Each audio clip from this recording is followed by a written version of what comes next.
Rutgers House, a home for women, provides security for women as they seek safe and stable housing. Round up at checkout in Parker's Kitchen and we'll match 25% of your donation. Live from Augusta, you're watching News 12 live at 5. Our News 12 weather team issuing a first alert for the possibility of severe weather this evening. Storms are beginning to form on the radar here as we speak. Good evening, I'm Wrdw. We're joined now by update on those storms heading our way in just about 10 minutes. Thanks, Riley. As students in Richmond and Columbia counties cling to their last days of summer vacation, plenty of open houses are underway. Today, Columbia County schools are hosting events to meet teachers, pick up schedules, and prepare for that first day of school on Monday. Richmond County's open houses are Thursday and Friday. Your Audrey Dickherber is live at 5 at Harlem Middle School. And Audrey, this is a very busy time for teachers and for our parents.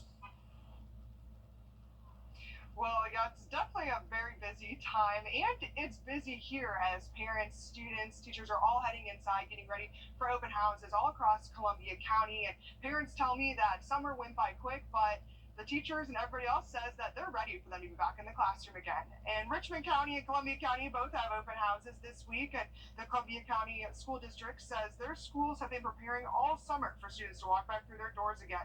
Cleaning the schools, upgrading technology, and preparing the classrooms are just a few of the many things they've had on their to-do list this summer. And parents have also had to-do lists of their own to make sure kids are prepared to come back. But the principal at Grovetown Elementary says there's a way we can all help each other out. Stay on your school website. All of the information that you'll need is there. Contact information, newsletters from your principal, schedules, everything is there. And then the second thing I would recommend for all of our parents is to make sure they have a parent portal account. As a parent myself, I live in that account, making sure that my students are turning in their assignments on time and staying on top of their grades.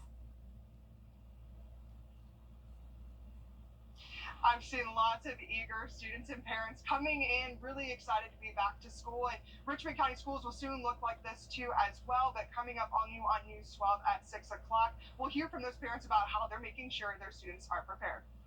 And hard to believe that summer is almost over for most of our school districts. Audrey Dickherber reporting live for us there. Thanks, Audrey. And live at 5, you're looking out over Atlanta. In just a few hours, Vice President, a South Carolina deputy shot in the head in the line of duty last year, is saying thank you after being named Deputy of the Year by the South Carolina Sheriff's Office. On November 16th last year, Oconee County's Corporal Lucas Watts was shot by a suspect after a traffic stop. We'd followed his miraculous recovery as his family provided updates. Watts fought hard to live and has spent most of this year at a long-term care facility recovering from that catastrophic injury. The Oconee County Sheriff's Office sharing a video of Lucas thanking everybody for their continued support. Thank you all for what you've done for me. It means a lot. And due to his continued recovery and at the orders of doctors, Watts was unable to travel to Myrtle Beach to accept the award in person, but his brother Logan, who is an agent with SLED, accepted the award on his brother's behalf. A home inspector is raising the alarm over the quality of newly constructed homes in South Carolina. These new homes have been signed off by local municipal building inspectors across the state, but when homeowners move in, they notice a huge variety of issues and code violations. Bob Knowles is a private inspector and engineer who has been inspecting homes for decades. He walked our sister station in Charleston, WCSC, through a new build just to show some of these code violations that he's found. A big issue he says he's noticed is uneven walls. The standards say you're allowed, 1/4 inch deviation from level or plane in a wall. I'm looking at well over a 1/4 inch deviation from plane. And other violations to new homes that he reports are roofs being built incorrectly, uneven flooring, and improperly installed stairs. Now, he says these might seem like small issues on their own, but they lead to concerns about more critical features like the foundation and support beams. He encourages any new home builder to get a second opinion on their home inspections and file any concerns with the South Carolina labor licensing regulation. Chronic absenteeism, it's an issue some education researchers call the greatest challenge facing American public schools post-pandemic. That's when students miss at least 10% of the school year, and the latest data shows that 1 in 4 students in South Carolina fall into this category. Our State House reporter Mary Green explains what's being done to keep kids in the classroom. A group known as the Education Oversight Committee oversees the accountability system for South Carolina public schools. That now includes taking a closer look at chronic absenteeism rates that have shot up the last few years. Chronic absenteeism can really impact student achievement and student success academically. The Education Oversight Committee will soon launch a study and focus groups with South Carolina students to try to get to the heart of this issue and then develop recommendations later this fall for how schools can tackle it. Data shows it's a challenge facing districts across the state, but some have already found solutions to bring these numbers down. In 1 year, Lawrence County School District 56 lowered its chronic absentee rate from more than 31%, nearly a third of all students in the district, to now just over 20%. Assistant Superintendent David Pitt says they've taken a hands-on approach that includes making phone calls, not robocalls, for every absence, home visits, and even court orders if it rises to the level of truancy. It's just old-fashioned hard work and consistency and persistency and not giving up. And again, this is not an issue that South Carolina alone is facing. 2 years ago, the state's chronic absenteeism rate was 25%, just under the national average of 26%. Reporting from the State House, I'm Mary Green. And here's a look at the chronic absenteeism percentage rates in our area. Barnwell School District 48 has the lowest percentage of chronically absent students at 7.7%. Now, Allendale County has the highest rate by far at nearly 40%. Well, bond denied yet again for rapper Young Thug in Georgia's YSL trial. For the first time today, Young Thug and his co-defendants face their new judge, Paige Reese Whitaker. Now, Judge Whitaker also denied a motion for a mistrial filed by the defense. This week, the judge will rule on several other motions, which means the jury could possibly return to hear evidence in the case next week. And new developments in the case of a Georgia mother charged with killing her toddler. A look at new motions filed in the Leilani Simon case. Riley.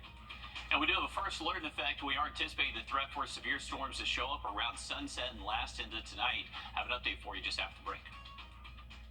Time and Temp, brought to you by your First Alert weather team. Introducing the First Alert Radar Network. With up to 10 times the resolution of other local radars and technology that can pinpoint right down to your street. First just got faster. Create your New cool off heading into the weekend, at least back down to average. Thanks, Riley. We're learning more about new motions filed in the case of a Georgia mother accused of killing her young son. Leilani Simon is facing an upcoming trial this fall where prosecutors will try to prove that she killed 1-year-old Quentin Simon more than a year ago. Shay Schrader has more. Much of the evidence presented in the state's latest motion in the Leilani Simon case is what's known as intrinsic evidence, which is evidence that can put an alleged crime into context. This is evidence that doesn't necessarily prove parts of the crime beyond a reasonable doubt, but it completes the whole story. It can go to explaining motive. In this case, the prosecution is asking to introduce several pieces of this type of evidence, including evidence of Leilani's dislike towards Quentin, saying that Leilani, quote, never bonded with Quentin the way she did her 2 other children. The motion also brings up evidence of Leilani's, quote, abuse and neglect of Quentin, saying Quentin's babysitter told law enforcement that, quote, they had observed bruises on Quentin and that Quentin sometimes seemed to not want to go home with Leilani. Leilani's previous drug use is also mentioned, as well as her behavior while law enforcement agencies were searching a landfill for her son's remains. The motion specifically mentions an instance where Leilani was seen, quote, partying on Tybee Island, and, quote, insisted to the media that she believed her son had been abducted. During that time, she gave this exclusive interview to WTOC. We're just hoping that he's in somebody's house and they're feeding him, and they were hoping that, maybe they wanted a baby or couldn't have a baby. Maybe they thought they were his savior. They're going to try and take all those things and say, a lady in that circumstance with this other evidence is enough to demonstrate beyond a reasonable doubt that she did this. And It is sure as heck not a smoking gun.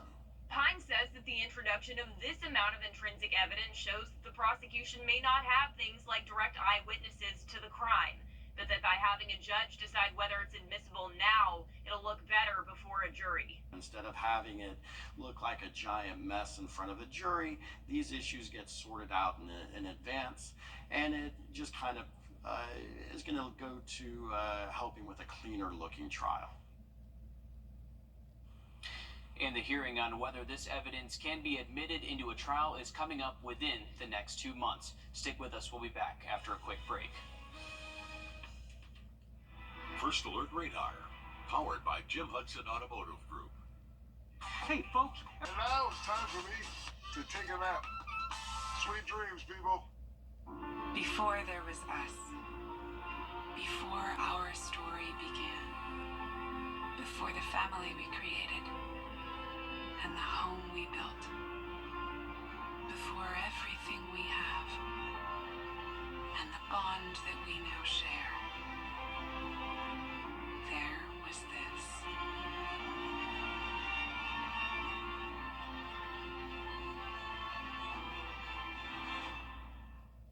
Motorcycle crashes almost always result in serious injuries because there's nothing between the biker and another car, truck, or the pavement. The injuries can be debilitating and permanent. Cost and recovery time, overwhelming. If you've been injured in a motorcycle accident, you need serious help, and you need it now. Injured? Call Austin Jackson, the Augusta guy. 706-724-7224. 706-724-7224. Our First Alert has always given you the edge against severe weather. And now, with our new First Alert Radar Network, First just got even faster. This is the most advanced weather radar around, filling in the gaps that have plagued our area for years. With up to 10 times the resolution of other local radars and technology that can pinpoint right down to your street. No other station can provide you with this type of enhanced weather coverage. You'll only find it here, putting your family's safety first. With the First Alert Radar Network, First just got faster. Hey, folks, you know what?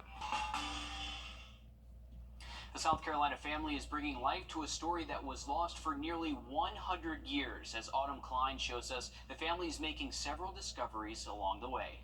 Larry Moore has been an artist his entire life, and his cousin Holly Barbo a writer. But little did they know their creative passions might not have been a coincidence at all. It turns out their grandmother shared both of their talents, writing and illustrating a book almost 100 years ago. Though that book was never published, Barbo discovered some of the old artwork and asked Moore if he could help make it new again. And I said, well, send me what she did.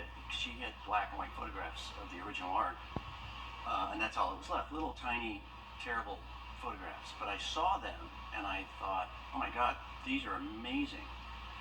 I didn't know that she did them. Actually, Moore didn't know anything about this side of his grandmother. She wrote and illustrated the book Jackie Boy and the Sea Folk in 1929, but the original book was destroyed in a Category 5 hurricane that hit Miami in 1935, and the kids never knew anything about it. All that remained was a big book of black and white photos of the original text and illustrations.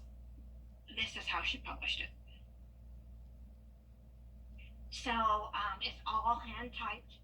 Almost a century later, when Barbo came across their grandmother's work, she decided to bring it to life with some small changes to the language and the help of Moore's illustration work. The book also just so happens to be about Barbo's mother and Moore's father, so it really is a full circle moment. And so it's been fun to see this little spiral of, my grandmother creates a book about featuring her son and her daughter, and the son of her son, me, and the daughter of her daughter is bringing all this back to life. And it means the world to Moore and to Barbo to get their grandmother's work out there and have this family legacy for everyone to enjoy. Sounded like my grandma. I mean, it was like her voice. Very much she's in this book. I want this thing to really shine, just to really honor her work. And the book is about the appreciation of creatures of the sea and the environment, and is a long-form children's book. No word yet on a publication date, but the plan is to have it available on Amazon. Riley? All right, thanks for that. Well, it is Tuesday, which means we are back with our latest sunshade winner, sponsored by Plunkett Heating and Air. Congratulations to Charles Coleman from Aiken. To enter to win your own sunshade, just go to WRDW.com, and we'll announce those winners every Tuesday and Thursday right here live at 5. Now look at radar and that forecast just after the break. Heading our way in just about 10 minutes. Thanks, Riley. Tonight, construction is coming down to the wire for the new Westmont Elementary School in Columbia County. Open house has now been pushed back to Sunday, leading some to question whether the school will be ready in time. Your Hallie Turner takes a closer look. With less than a week away from school starting, the pitter-patter of students in the halls, finding their classrooms, and meeting their teachers has already started. But with construction still going on at Westmont Elementary, that's not the case for students who are set to start school here on Monday. With the school system sending out this release stating open house is now set for Sunday afternoon, parents tell me their emotions are everywhere. Some say the Sunday schedule works better for their family. It's one they'll be able to make and be in attendance for, since they don't work on the weekends. My initial reaction was like, yay, because I have to work Thursday, and I don't have to get off work early for that. And church activities are over at 3 on Sunday, so it worked out perfectly for us. But parents like Caitlin McGinnis say early open house calms anxiety for first day jitters, especially when you're in a new state, like her son. He's going to be in a new place where he doesn't know where anything is. He just saw it for the first time the night before, so it's stressful. I'm just kind of in the position of trying to ease his worries, but I'm pretty anxious myself. Coming up all new tonight on News 12 at 6 o'clock, we're hearing more from families who say they aren't just worried about first day jitters, they're worried if the school will be ready. All right, thanks for that update there, Hallie. Today in Burke County, Sheriff Alfonso Williams is asking for more money to be fed into the sheriff's office budget. Williams says this is to invest in additional hiring, training, and retention of the highest quality employees, both certified and civilian.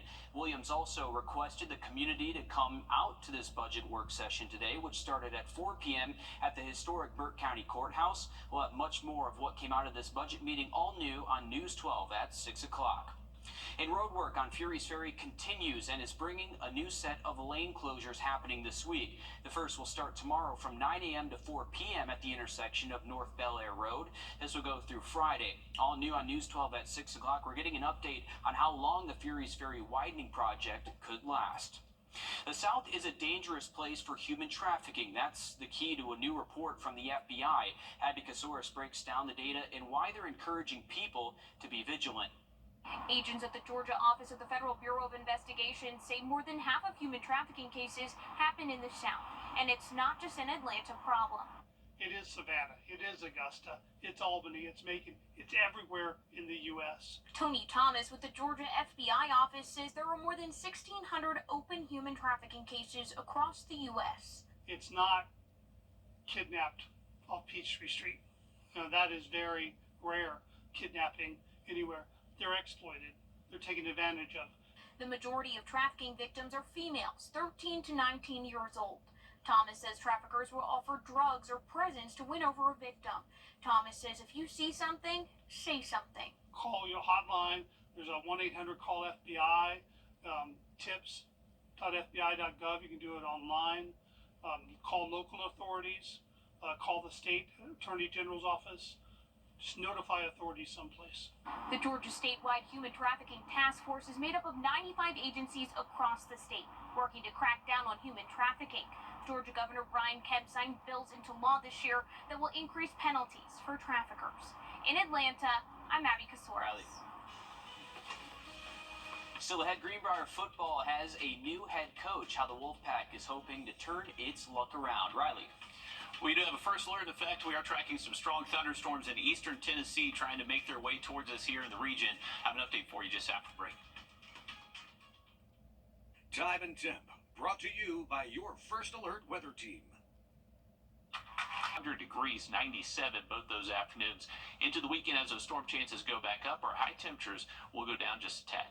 All right, thanks, Riley. Football season is just around the corner, and there will be some new faces leading a few CSRA teams this season, and Greenbrier football is one of them. Melissa Lyons has more. Yeah, I'm what? I'm backside. I'll make sure nothing's coming back to me here. Okay, it's a homecoming for Sean Tiernan. especially a place where I graduated from and I'm an alumni from. It's a special place to me. But coming home after a while away isn't always easy. Let's go, flip it over. It's been a little bit different, but you know, the kids are kids. It's just getting the physicality is the biggest thing right now, and mental toughness. Tempo, need the ball. He knows tough. He's worked at Burke County and Thompson, winning state at each stop. Let's go. People just don't understand how difficult a task that is to get to that level. And, you know, we got a long ways to go, but the kids are doing a great job here. They've worked really hard, and I'm pleased with our progress so far. Over the past 2 seasons, the Pack went 1-19. They're turning the page and changing the culture. We talk about nobody cares. I mean, they don't care that you went 1-9 last year. We're kind of taking that approach to things and trying to develop that blue chip mentality here. And they'll wear it on their shoulders. Alyssa Lyons on your side. And Greenbrier season starts against Harlem, but before that, they'll put what they have developed against Westside in a scrimmage on Friday. One of Augusta's own making the cut to compete on ESPN2. Kendra Tubman is an axe thrower. You might have seen her downtown competing at broad axe throwing. Tubman is now preparing to compete this Friday in the Blade Masters event with the World Axe Throwing Lead, or Wrdw is what it's called. She tells us that she's beyond excited to drum up more interest in this growing sport. I realized there's not a lot of female throwers in Wrdw, and so I wanted to be a representation for them. Especially, I put that there's not a lot of African American female throwers, so I thought it would be a great opportunity for me and for others to shine, kind of get more people interested in the sport. And Tubman will be part of the blue team during Friday's competition. It'll be broadcasted live starting at 8 a.m. on ESPN2. And of course, we're all wishing her good luck, hoping that she can come back with a dub. You have to wake up early, though, 8 a.m. for that competition. Have you ever wondered if someone could unlock your phone while you're asleep by pointing the camera at your face? Maybe you have. I'm Jamie Tucker. Coming up, we're going to show you what happens and tell you how to protect yourself from snoops. First Alert Radar, powered by Jim Hudson Automotive Group. Mini X 9999. The convenience of today's smartphones might be a little too convenient for someone wanting to unlock your device without permission. Face ID makes unlocking a smartphone easy, but as our consumer tech reporter Jamie Tucker uncovered, it also allows someone to unlock your phone without your knowledge. What the Tech, sponsored by Augusta Preparatory Day School. Have you ever wondered if someone could unlock your phone while you're asleep using Face ID by aiming the camera at your face? Well, you probably have if you have a snoopy spouse or roommate. And not long ago, you can actually unlock some smartphones by aiming the camera at a photo. Well, the technology has improved, but can you still do it? To find out, I tested it with my son's phone while he pretended to be asleep. I picked up his phone, held it in front of his face, and unlocked. Anyone doing this will have access to the person's phone, and believe it or not, they can actually send money to themselves from the other person's Venmo account. Now, there is a setting that prevents this from happening. On iPhone, it is in Settings under Face ID and Passcode. And if Require Attention for Face ID is turned off, the phone will unlock whenever the camera sees your face, even if your eyes are closed. But with attention turned on, your eyes must be open and looking into the camera before the phone unlocks. On Android devices, you have the option to, under the Face ID settings, here it's called Require Open Eyes. If you're worried someone might try snooping on your phone while you sleep, this is an important step. Turn on Require Attention. So is there a downside to turning this on? Well, yeah, it's not going to unlock as quickly as if it's turned off. And if you're wearing sunglasses, you might have to take those off. If you're afraid someone might be snooping while you sleep, hold down the volume button and the power button for a couple of seconds. You're going to get that emergency screen, then hit cancel. So the next time you unlock your phone, you'll have to enter the passcode. That's What the Tech. I'm Jamie Tucker. And you can check out our website, wrdw.com, for step-by-step instructions on how to protect your phone from any unwanted eyes. Soon the world's top golfers will be in Atlanta. What better way to test your skills than by fighting up in weight class? This fall, the Augusta University men's basketball team will be tipping off their season with an exhibition game against Clemson. The Tigers are fresh off a trip to the Elite Eight after a fantastic season, and you might remember last year the Jags had an exhibition game against Georgia Southern. Augusta won that game 82-77. Dip Meachus and the Jags will face the Tigers in Death Valley on October 30th. Looking forward to that game. Thanks for those updates, Dan. We have seen some storms start to pop right near our Beach Island cameras. So they're in western Aiken County, right around Beach Island. We do have some heavy downpours showing up a little bit ahead of schedule. Have an update there in that forecast again just after the break. Can you really count?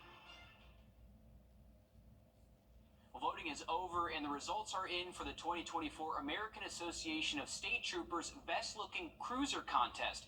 More than 276,000 people cast their votes for the top 13 states. Florida, of course, taking the #1 spot for the second year in a row. They are the standard here. And as a winner, they'll have their cruiser on the cover of the 2025 calendar. Kentucky, Nevada, West Virginia, and North Carolina fill out the top 5 slots. Then you have Mississippi, Texas, Arkansas, Michigan, then you have Georgia, Alabama, Iowa, and Nebraska. Each of these winners will have their cruisers as a featured photo for a month on that calendar. South Carolina here just missing a spot, coming in 14th place there.